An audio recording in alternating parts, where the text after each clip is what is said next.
Video করছি। তারা এখন একটু উপর দিয়ে আমরা এখন যাচ্ছি দুই পেতনি ছাদে। এসবগুলো মানুষ দেখে মজা পাবে, গ্রামের ভাইস। আর শীতকাল মানেই হচ্ছে ব্যাডমিন্টন খেলা। দেখো এই যে খেলছে, এদিকে আবার এরা কেন গাছে। হ্যালো এভরিওয়ান, আমি ইতিকা আর একটি নতুন ব্লগে তোমাদের সবাইকে ওয়েলকাম। আশা করি সবাই খুব ভালো আছো আর আমরাও ভালো আছি। আগের ব্লগে তো দেখলেই যে দিদি মা সবাই বাড়িতে এসেছে, আর সেখানে আমি বলেছিলাম যে বাড়ি থেকে অনেক কিছু নিয়ে আসা হয়েছে। তো কি কি নিয়ে এসছে সবটাই তোমাদেরকে আজকের ব্লগে দেখাবো। সন্ধ্যাবেলা আমাদের টিফিন হয়ে গেছে, টিফিনের সময় আর ব্লগ করা হয়নি। তো টিফিনের পরে আমরা সবাই মিলে গল্প করছিলাম। সবাই বলতে আমার মা, দিদি, আমি আর আমার পিসি শাশুড়ি মা। এই হচ্ছে আমার পিসি শাশুড়ি মা।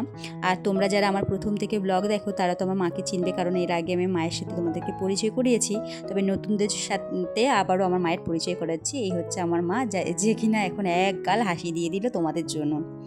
আর এদিকে আবার আমাদের গল্প করার সঙ্গী তো দুজন পেয়ে গেছে। এদিকে আমাদের পুচকুদের জন্য কিন্তু খেলার সঙ্গে একজন চলে এসেছে। সেটা হলো গিয়ে আমার দাদার ছেলে, মানে আমার মায়ের সাথে ও বেড়াতে এসছে। এই হচ্ছে আমার দাদার ছেলে।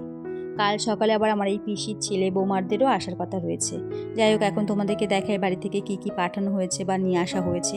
দেখতেই পাচ্ছ ব্যাগ ভর্তি সবজি রয়েছে, মানে বলতে পারো মাস কাবারি সবজি, শাক সবজি সবই তো আছে, তার সাথে মাছটাও কিন্তু বাদ নয়, মাছও পাঠিয়েছে।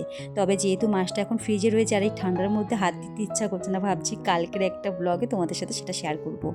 তো এখানে রয়েছে 3 রকমের শাক, আর কি কি সবজি রয়েছে সেটা আমি নিজেও জানি না, উপর থেকে তোমাদেরকে দেখালাম। দিদি বললো রাত্রেবেলা সবজিগুলো বার করিস না, কালকে সকালবেলায় বার করবো, তখন আরেকবার না শেয়ার করে দিস। এখন শুধু শাকগুলোকে বের করে ঝুড়িতে করে রাখি, আর তারপরে বাইরে মানে ছাদে কুয়াশার মধ্যে রেখে দিলে শাকটা ভালো থাকবে। বাজার থেকে তো সবসময় শাক কিনেই খাওয়া হয়, আর তার উপরে পালং শাকটা হচ্ছে আমার প্রিয় শাক, বিশেষ করে শীষ পালং। তো বাজারে যে শাকটা খাই সেই শাকে অতটাও টেস্ট হয় না, বাড়িতে এই শাকে যেরকম আর কি টেস্ট, কারণ এই শাকটা পুরোপুরি সার ওষুধ ছাড়াই হয়েছে, তাতে করে আরও বেশি টেস্ট লাগে খেতে। তো এখানে হচ্ছে পালং শাক, যেটা কিনা বাড়ি থেকে কেটেই নিয়ে আসা হয়েছে, আর অনেকটা পরিমাণে নিয়ে আসা হয়েছে। আর এদিকে পালং শাকের সাথে সাথে নিয়ে আসা হয়েছে সর্ষে শাক, ভেতো শাক। তো সবটাই আমাদের বাড়ির কাছে আর কি হওয়া, তাও আবার ওষুধ সার ছাড়াই। অন্যবার তো শাকসবজির সাথে আমার পিসি তার বাড়ির গরুর দুধও পাঠিয়ে দেয়। তবে এখন যেহেতু পিসির বাড়ির গরুর বাচ্চা হবে, তাই সেই কারণে পিসি দুধ পাঠাতে পারেনি, নাহলে সেটাও তোমাদেরকে দেখাতাম। প্রায় 2.5 কিলো 2 কিলো করে দুধও পাঠায়। তো যাই হোক, এই হচ্ছে সেই সর্ষে শাক, আর এই হচ্ছে ভেতো শাক।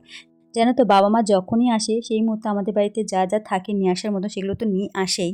আর আমরা যদি কোনো কারণে বাপের বাড়ি থেকে শ্বশুরবাড়ি আসার সময় গাড়ি রিজার্ভ করে আসি, তখন মনে হয় কি তারা তাদের সবজি বাগান, পুকুরের মাছ সব কিছু একবারে পাঠিয়ে দিতে পারলেই শান্তি পায়। আর সেটা আশা করি তোমরা দেখে বুঝতে পারছো যে তারা আমাদের জন্য কি কি করে। আমরা এখন যাচ্ছি দুই পেতনি ছাদে শাকগুলোকে কুয়াশায় দিতে, যাতে নষ্ট না হয়ে যায়। বাবা চোখগুলো বিড়াল মতো জ্বলে তোর। ইয়েস বাবা জুতো পুতোও দেই না। ওরে হাত পা থেকে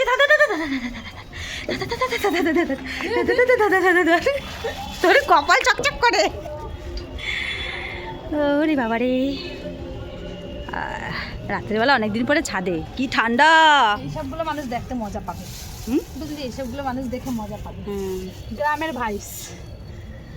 এই হচ্ছে শাকগুলো আমরা ছাদে দিয়ে যাচ্ছি যাতে নষ্ট না হয়ে যায়। ভেতো শাক মানে বাঁচতে লাগবে।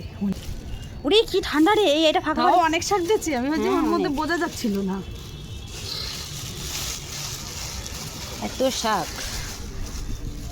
এ হাওয়ায় উড়িয়ে নিয়ে যাবে না তো? বৃষ্টি টিষ্টি এটা হাওয়া হচ্ছে ভালোই, হাওয়ালেও উড়াবে না, দেখিস আমার। আর শীতকাল মানেই হচ্ছে ব্যাডমিন্টন খেলা। দেখো এই যে খেলছে, এদিকে আবার এরা আগুন পোয়াচ্ছে, ওই দেখো ওই দেখো। আলু গাছগুলো দেখিয়েছিলি? হ্যাঁ চল। আর রাতে রাতে আমাদের আলু গাছগুলো আরেকবার তোমাদেরকে দেখিয়ে দিই। হচ্ছে আলু গাছের খবর। আলু গাছ ঠান্ডার মধ্যে বেশিক্ষণ দাঁড়ানো যাবে না, প্রচণ্ড ঠান্ডা হাওয়া। আর দেখো বাড়ি থেকে যেহেতু টমেটো নিয়ে এসছে, তাই রাতে টমেটো পোড়া হবে না, এটা হয় টমেটো পোড়া হবে, বেগুন পোড়া হবে। রাতের খাওয়া দাওয়া না, আর একটা দেবো, রাতের খাওয়া দাওয়া একদম জমে ক্ষীর হয়ে যাবে।